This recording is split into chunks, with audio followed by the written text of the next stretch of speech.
Okay, let's just dive right into one of the biggest questions out there. What's the deal with reason and faith? I mean, this is a topic that really shapes how we see everything. And what we're about to go through might just challenge everything you thought you knew about it. For so many of us, right, faith is framed as this blind leap into the dark. It's this idea that you have to choose to believe in spite of the evidence, not because of it. It gets treated like it's just a personal feeling, totally disconnected from the hard, cold facts of the world. But what if that whole idea is just wrong? What if faith isn't some feeling you have to manufacture, but a conclusion you actually reach? The source material we're digging into today says you are basically commanded to investigate, to use that amazing intellect of yours, not to switch it off. And that brings us right to the heart of the problem, doesn't it? This supposed battle between a rational thinking mind and a deep spiritual conviction. We're always told you have to pick a side. You can't have both. But the foundational text for this whole way of thinking, it charts a totally different course.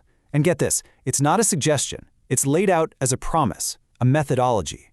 It basically says, we will show you the evidence again and again until belief becomes clarity. So this isn't a call for blind faith at all. It's a direct command to observe and to verify.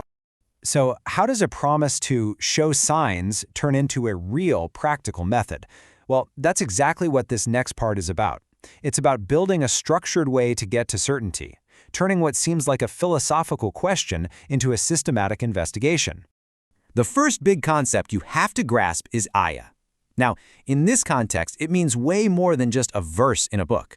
It means a sign, a proof, a piece of objective, verifiable evidence. According to the source, everything in existence, from a massive galaxy to a tiny little cell in your own body, is an ayah. It's like a cosmic signal just waiting for you to study it. And what's the tool you're supposed to use for this study? It's your aql, your sovereign intellect. And we're not just talking about your brain matter here, we're talking about your incredible faculty for reason and comprehension. This framework presents the rigorous use of your intellect, not as something dangerous to faith, but as, believe it or not, the highest form of worship. So here's the really crucial point. This whole approach is a complete rejection of second-hand belief. You're not supposed to believe something just because your family did or because it's tradition. No. You are actually required to build your own certainty on a solid foundation of systemic, verifiable evidence. Okay, so where do you find all this evidence? The source material makes it pretty manageable by organizing this huge investigation into two distinct, but, as you'll see, deeply connected domains of proof. These two domains are called the horizons. That's the external, observable cosmos, and within ourselves. That's our own internal universe of biology, consciousness, and even morality. The argument is that both of these realms are just loaded with ayat, with proofs, and they all point to the very same conclusion. Now, what's so fascinating here is how it frames the outside world. I mean, just look at the consistency. Physical laws don't just change on a whim. Gravity is always gravity. The orbits of planets are mathematically perfect.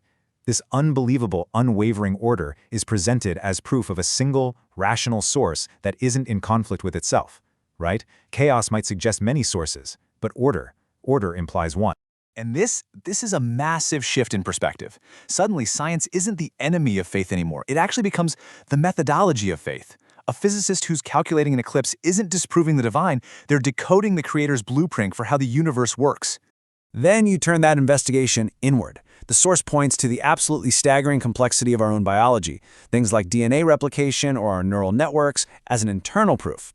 But it goes even deeper, into our non-physical selves, our built-in sense of justice, why we feel sickened by cruelty, that universal presence of a conscience. These are presented as moral laws that are hardwired into our very architecture. So we've got these two huge domains of evidence, the external cosmos and our internal world. Now here is where the argument really locks into place. It shows they're not just running in parallel, they are two giant arrows pointing to the exact same spot. Let's just break this down. On one hand, you have the unbreakable physical laws of the universe. They're consistent, they're predictable, they're rational. On the other hand, the source says you have these fundamental moral laws inside us, that innate sense of right and wrong, which is also consistent and rational. The fact that the same principles of coherence and order run the show in both the vast cosmos and our own inner world, well, that's presented as the ultimate proof of a single, integrated source. But this isn't just some abstract philosophical exercise. This entire process of rational investigation, it has profound real-world consequences. It's meant to transform you from being a passive believer into an active trustee, somebody who is responsible for their role in this amazing system. You see, when you truly get that the universe runs on coherent, verifiable laws, you become immune to superstition. Superstition is based on this idea of a chaotic, unpredictable reality, where, maybe some charm or a ritual can bend the rules of nature. The rational view, on the other hand, empowers your intellect. It frees you from that kind of fear. And that understanding translates into a really clear three-step duty for you as a trustee. First, you observe the system. You study how it works. Second, you use that understanding to reject falsehood and irrationality. And third, you take that knowledge and you actively go out and build a better, more just world based on those very same coherent principles. So here's the bottom line. Human justice should mirror cosmic justice. If the universe operates with balance, with reliability, with precision, then our societies, our legal systems, our governments, they have to strive for that same unwavering ethical constancy.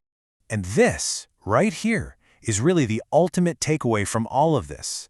Within this framework, faith gets completely redefined. It is no longer a leap into the dark. It becomes an intellectually satisfying walk into the light of a rational, a coherent, and a knowable universe. And that leaves us with one final thought to chew on.